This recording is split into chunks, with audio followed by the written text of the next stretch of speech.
Fala, povo doido, bem-vindos ao Novidades Antigas, o seu canal de entretenimento aqui do YouTube.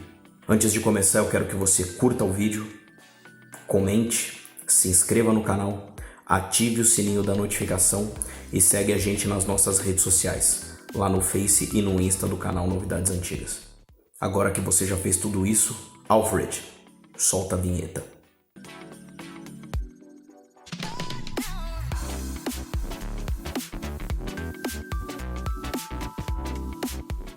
Vamos falar dos 3 filmes que foram feitos no século XXI, utilizando o Batman como protagonista. Esses 3 filmes, eles foram dirigidos pelo Christopher Nolan, que é um diretor que eu gosto muito, tá? O Christopher Nolan, ele tem como característica sempre colocar aquele plot twist no filme, sabe? Aquele acontecimento que vira tudo, ou que você não estava esperando acontecer e acontece. O Batman agora é vivido pelo Christian Bale, enquanto que o Alfred é vivido pelo Michael Caine. Isso nos 3 filmes dirigidos pelo Christopher Nolan. Se você não viu os últimos 2 vídeos falando sobre os filmes do Batman, vai lá ver, o miserável. Bom, vamos aproveitar e explicar para vocês como vai ser a dinâmica do vídeo. Primeiro eu vou falar um pouquinho sobre a história do filme, a sinopse. Depois eu vou falar sobre os pontos fortes e os pontos fracos. E vou fechar cada um dos filmes dando uma nota. Bora pro vídeo. O primeiro filme dirigido pelo Christopher Nolan foi o Batman Begins, ou Batman O Começo, lá em 2005. Vou começar falando um pouquinho da história. O filme mostra a infância do Bruce Wayne, como os pais dele morreram e como ele se revoltou e saiu da cidade de Gotham, que era completamente corrompida e dominada pelos mafiosos. Esse filme também mostra um pouquinho do treinamento que ajudaria ele a se tornar o Batman e também mostra como ele conseguiu todos os equipamentos que iam ajudar ele na luta contra o crime. Inclusive aqui é legal citar o personagem Lucius Fox, que é vivido pelo Morgan Freeman, que ajuda o Batman no combate aí da luta contra o crime. Os vilões desse filme são o Espantalho, que é o Cillian Murphy, se eu não me engano, e o Ra's al Ghul é vivido pelo Liam Neeson. A Liga das Sombras, que é governada ali pelo Ra's al Ghul, ele quer destruir Gotham City porque ela está mergulhada na corrupção e no crime, e na opinião dele a cidade não pode ser salva e ele precisa destruir. É claro que ele conta com a ajuda do Espantalho, que é meio que um fantoche na mão do Ra's al Ghul, mas isso a gente só descobre ali no meio do filme.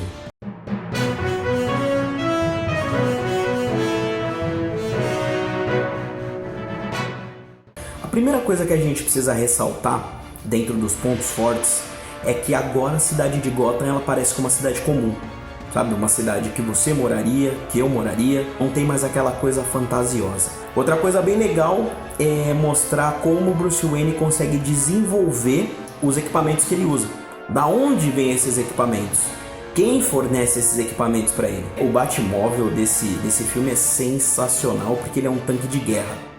E assim, é muito louco ver como ele transforma objetos normais, né, objetos que inicialmente seriam usados para guerra, em objetos que ele usa para combater o crime. Os vilões, eles são muito bons nesse filme, porque eles são simples, não tem aquela coisa, o Espantalho é super simples a criação dele, o Ra's al Ghul também é super simples, e ainda tem uma revelação a respeito da identidade do Ra's al Ghul ali perto do final do filme, que é bem legal, que faz parte da característica do Christopher Nolan.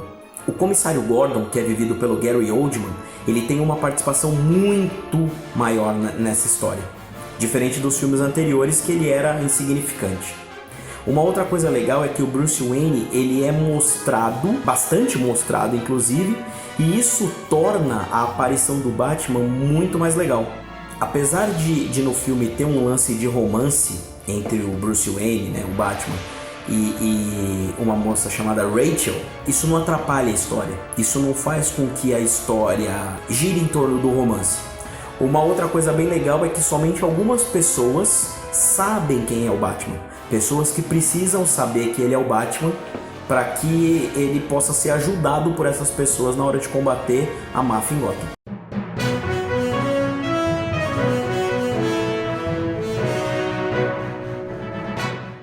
Eu sinceramente acho que esse filme não tem assim pontos fracos, eu acho que cabe algumas observações. Por exemplo, uma coisa que não atrapalha a história, mas não é legal pra quem é fã, na hora que os pais do Bruce eles são mortos, eles estão saindo de um teatro onde a peça era de uns morcegos. Quando na história original, eles saem de um cinema e eles tinham assistido um filme do Zorro. Inclusive o Zorro é a inspiração para o Bruce Wayne criar o Batman.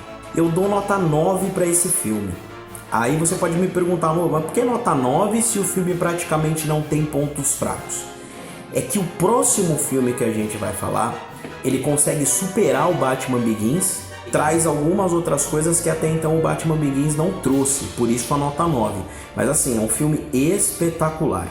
Ele é muito bom, ele merece a nota 9 porque ele quebra tudo que vinha sendo feito, né, com os filmes do Batman, os 4 primeiros que eu falei lá nos vídeos 1 e 2, ele quebra com isso e ele traz uma proposta de Batman totalmente nova e muito melhor, por isso do 9. 3 anos depois do lançamento de Batman Begins, o Christopher Nolan, em 2008, lançou Batman, o Cavaleiro das Trevas. O Batman já está há alguns anos, né, atuando em Gotham City, e os mafiosos eles estão perdendo o controle da cidade. Para resolver esse problema, eles contratam o Coringa para matar o morcego. O que acontece? O Coringa é muito louco, né, ele é completamente sem noção, e aí o que ele faz? Se aproveitando da corrupção dos policiais de Gotham, ele sequestra o Harvey Dent. Quem é o Harvey Dent? É o promotor público de Gotham. Então como funcionava? O Batman prendia os bandidos e o Harvey garantia que eles fossem condenados. Então o Harvey Dent ele era o cavaleiro branco de Gotham, enquanto o Batman era o cavaleiro negro de Gotham. E eles formavam essa dupla. O que acontece? O Coringa ele queria desmoralizar essa reputação do Harvey Dent. Então o que ele faz? Ele sequestra o Harvey. E esse sequestro só é possível porque a polícia de Gotham é corrupta. E eu não vou entrar nos detalhes, mas é através desse sequestro que o Harvey Dent vira o Duas Caras. E aí o que acontece? Duas Caras acaba morrendo nesse filme. O Batman, para não deixar os ideais do Harvey morrerem junto com ele, ele fica com a culpa dos crimes e assassinatos que o Duas Caras cometeu, fala que foi ele, para que a população ainda tenha a esperança que o Harvey Dent deixou. Ou seja, quando esse filme termina, o Batman ele é um foragido da justiça.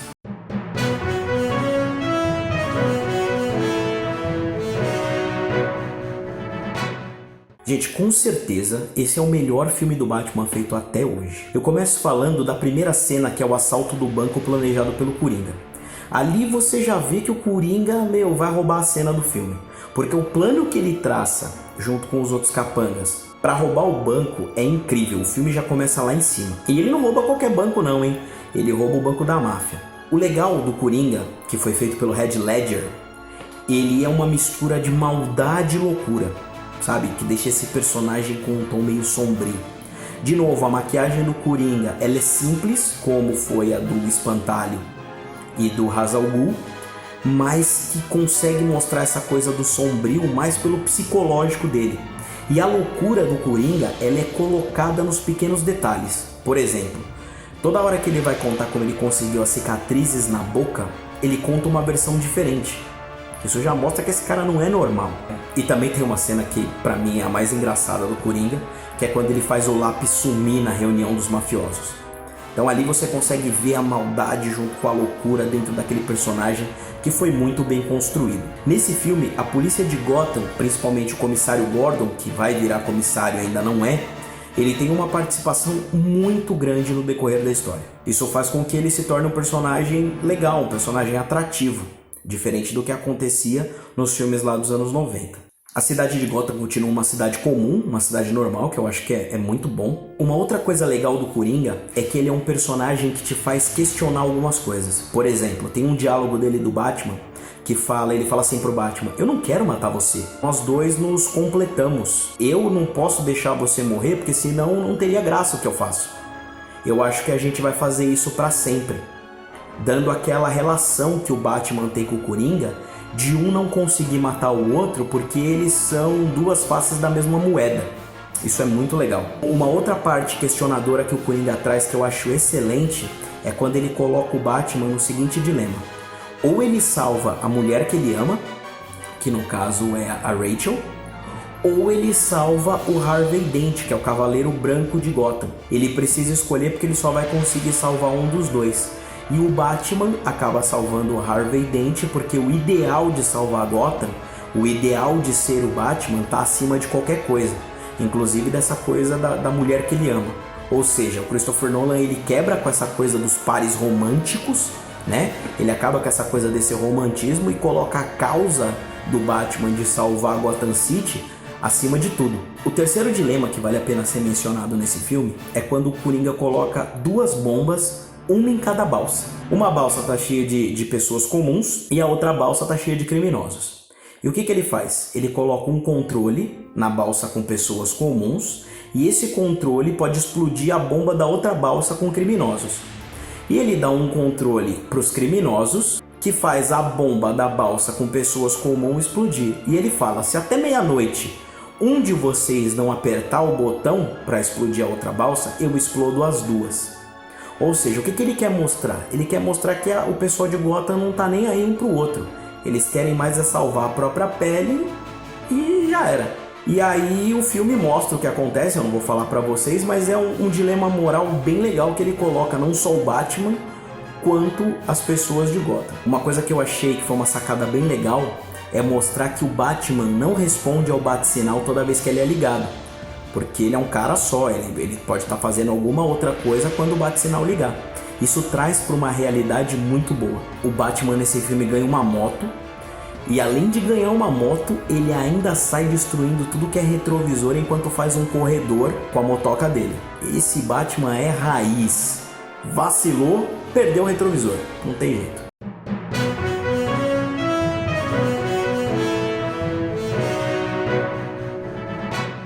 Bom, com relação a pontos fracos, é difícil porque esse filme, igual o Batman Begins, ele não tem. Cabe algumas observações. Por exemplo, a atriz que fazia Rachel no primeiro filme, no Batman Begins, foi trocada, mas isso não impacta em nada a história. Uma outra observação boa é que o romance aqui ele é usado como parte da história e não como uma coisa obrigatória. Quando o Batman, por exemplo, tem que escolher entre salvar o símbolo da justiça em Gotham ou a mulher que ele ama, ele escolhe salvar o símbolo da justiça. Isso é muito legal, porque pega aquele romance besta que todo filme tem e transforma em algo que realmente faz parte da história. Uma outra observação com relação a pontos fracos é eles matarem o Harvey Dent, o Duas Caras. Mas nesse caso, a gente vai ver que essa morte ela foi necessária para o próximo filme que a gente vai falar, que é o Cavaleiro das Trevas Ressurge. Bom, gente, como eu falei, esse é o melhor filme do Batman de todos os tempos. Então não tem como eu dar menos do que 10 para esse filme. São 2 horas e 32 minutos de qualidade pura. Então não tem muito o que falar. Se eu dei 9 para Batman Begins, o 10 é mais do que justo para Batman, o Cavaleiro das Trevas. 4 anos depois de ter lançado o Cavaleiro das Trevas, lá em 2008, em 2012 chega Batman, o Cavaleiro das Trevas Ressurge. 8 anos se passaram desde o final de Batman, o Cavaleiro das Trevas, e aí começa o Cavaleiro das Trevas Ressurge. Aqui a gente vê um Batman aposentado e triste, além de estar usando bengala. Essa tristeza do Bruce Wayne é pela morte da Rachel, lá no segundo filme, e a cidade agora ela tá sem o Batman. Por conta do Harvey Dent, que foi o Cavaleiro Branco de Gotham que morreu lá no segundo filme, a cidade ela conseguiu endurecer as leis para combater os criminosos e a corrupção. Só que o que acontece? Nesse filme, o Bane, que é vivido pelo Tom Hardy, ele vem para Gotham para tentar concluir o que o Ra's al Ghul tinha começado lá no primeiro filme. Nesse filme a gente também tem a Mulher Gato, que é vivida pela Anne Hathaway. E a Mulher Gato, ela é uma ladra, e o primeiro roubo dela no filme é do colar de pérolas da mãe do Bruce. As ações da Mulher Gato vão desencadear uma série de coisas que vão fazer com que o Batman volte à ativa para tentar impedir o Bane de destruir Gotham City.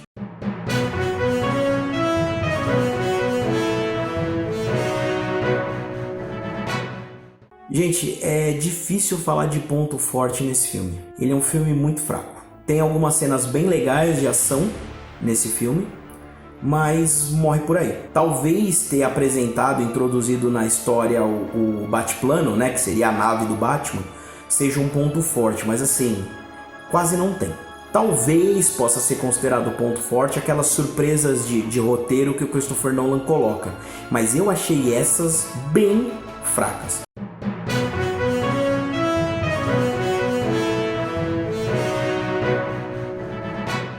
Gente, o filme é chato. É simples assim. São 2 horas e 44 minutos de chatice. Sabe aquele filme que você assiste e você acha que passou 1 hora e você vai ver passou 10 minutos? É esse. Eu não sei se é porque o Cavaleiro das Trevas, o filme anterior, foi muito bom, que a gente esperava muito desse, ou se realmente ele é ruim mesmo. O Bane, que é o vilão principal, ele é completamente diferente do Bane que a gente está acostumado. Ele tem pouco carisma, não é um vilão que você olha e fala, caramba, que legal. E ele é mostrado como um estrategista, sendo que o Bane, de verdade, ele é uma máquina de força imparável. Tanto é que a máscara que o Bane usa, ela não faz nenhum sentido, porque na verdade o Bane ele é um homem forte que quer dominar a cidade. Ou seja, é um personagem completamente descaracterizado. Algumas cenas são muito ruins. Por exemplo, tem uma hora que o Bane invade a Bolsa de Valores. E na hora de sair da Bolsa de Valores, ele e os capangas saem de moto. Como se lá dentro, no hall da Bolsa de Valores, tivesse um estacionamento de moto. Tipo, super normal. É um prédio e do nada começa a sair moto. No final do filme, quando o Batman carrega a bomba pro meio do mar, pra bomba não explodir na cidade, gente, explode uma bomba nuclear no meio do oceano e não gera um tsunami. Não gera nenhuma onda, não gera nada. É fisicamente impossível. Outra coisa que não funciona também é quando a Talia Al Ghul, a filha do Ra's al Ghul, ela se revela no filme, né, que é uma das reviravoltas do filme. O Bane é mostrado como o cachorrinho dela, como um ser servente a ela, coisa que ele não foi o filme inteiro. Você vê o Bane o filme inteiro como um chefe, um cara estrategista, e lá no final do filme, quando a Talia entra em ação, ele vira um lacaio, ele vira um capanga comum. Não faz sentido nenhum. Outra coisa que não funciona é a cena simbólica do poço, quando o Bruce Wayne escapa do poço prisão e serviria como uma espécie de renascimento do Batman. Gente, aquilo não precisava, aquilo é super forçado e aquilo não chega na gente. Não funciona. Para vocês terem uma ideia como o Bane é fraco, nem a cena clássica do quadrinho, que é filmada, né, durante as cenas de luta entre o Bane e o Batman, que é o Bane erguendo o Batman e quebrando a coluna dele, tem impacto no filme. E se tem uma coisa que não funciona, é a tentativa de passar o manto do Batman pro tal do policial. Gente, aquilo fica muito ruim, muito forçado. Uma espécie de tentativa de passar o uniforme do Batman para um cara completamente desconhecido que é colocado ali no filme porque sim. Baseado em tudo isso, eu dou uma nota 7 para ser coerente, já que eu dei 6 pro Batman Forever e 5 pro Batman de 1989, o 7 é uma nota super justa pro filme Batman, o Cavaleiro das Trevas Ressurge. Porque ele é melhor do que os filmes dos anos 90 ali, mas tá muito abaixo dos outros 2 filmes que vieram ali em 2005 e em 2008. Tem algumas coisas, olhando a trilogia do Christopher Nolan, que vale a pena a gente citar. A primeira e mais importante é que eu acho que os jogos do Batman envolvendo o Arkham, que é o Arkham Asylum, o Arkham City, o Arkham Origins, né? Talvez o Arkham Knight também, elas foram baseadas nessa trilogia de filmes. Por quê? A aparência do Batman, os equipamentos que o Batman usa, mas principalmente as cenas de luta, as coreografias de luta, elas são muito parecidas, tanto no jogo quanto no filme. Então eu acho que essa trilogia inspirou muito essa sequência de jogos do Batman, que na minha opinião é a melhor. Se você quiser um vídeo sobre os jogos do Batman, coloca aí no comentário. Um outro questionamento, que principalmente o segundo filme que traz o Coringa, ele joga pra gente, aí eu quero saber a opinião de vocês, é a seguinte: Será que existe tanto vilão em Gotham no nível de Charada, Coringa, Duas Caras, Pinguim, pela presença do Batman? Será que o Batman, por ter colocado a polícia de Gotham um degrau acima, os criminosos eles precisaram também elevar o nível para chegar no nível do Batman? O que eu quero dizer? Você acha, na sua opinião, claro, que o Batman é responsável, a presença do Batman faz com que a cidade de Gotham também tenha tantos supervilões, que talvez se o Batman não existisse, todos esses supervilões também não existiriam? Eu quero saber a sua opinião, beleza? Comenta aí. Bom, esse foi o vídeo sobre todos os filmes que o Batman fez sozinho, tá? Não vale filmes tipo Batman vs Superman, nem Liga da Justiça. A intenção desse vídeo é falar sobre os filmes solo do Batman. Agora a gente precisa esperar o lançamento do novo filme do Batman. E assim, eu não pesquisei muito, eu vi o trailer e o que eu posso deixar aqui pra vocês é que eu não gostei do visual do Batman e também não achei legal o Robert Pattinson como Bruce Wayne, consequentemente como Batman. Não parece com o Batman nem com o Bruce Wayne, mas é esperar pra ver. Se você gostou, dá um like, comenta, se inscreve no canal, ativa o sininho e segue a gente lá nas redes sociais, tanto no Face quanto no Insta. Se for possível, compartilhe o vídeo porque isso ajuda bastante o nosso trabalho. E se você gosta do canal, comenta aí qual é o tema dos próximos vídeos que você gostaria de ver aqui. Não percam o vídeo da semana que vem. Fui!